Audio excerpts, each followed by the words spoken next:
So I'm going to ask you this as a proud Ashkenazi Jew. Why does finding out that Mother Gothel has anti-Semitic coding ruin Tangled entirely for you? Is Mother Gothel anti-Semitic? Yeah. But do I still love Tangled?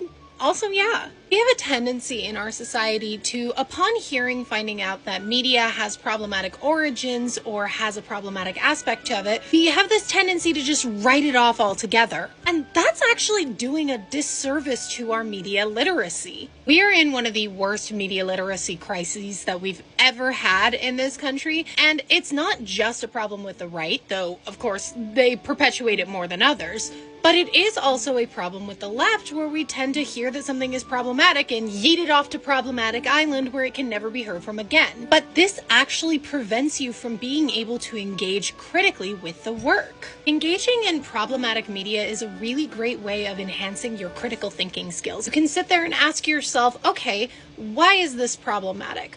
Where does this come from?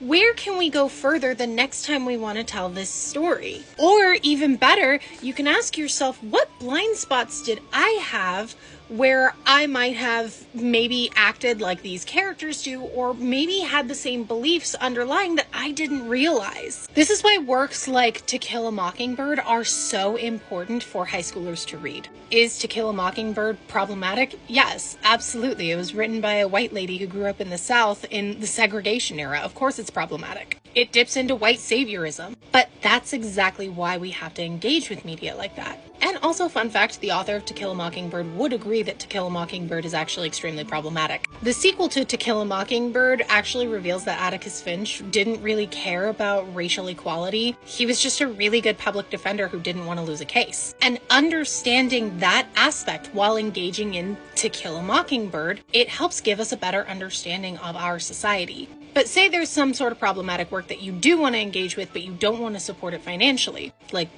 Harry Potter, for example, which is super problematic. Might I suggest your local library? Local libraries are integral to finding books that are banned, books that are problematic, and being able to interact with those in a safe space. By renting these books at your local library, you're not contributing to the pockets of someone like J.K. Rowling. You're contributing to media literacy across the entire country and supporting an important part of our government that is extremely necessary while being under attack right now by right-wing people in our government. It's really bad. So engage with problematic media, don't hide from it, and support your local library.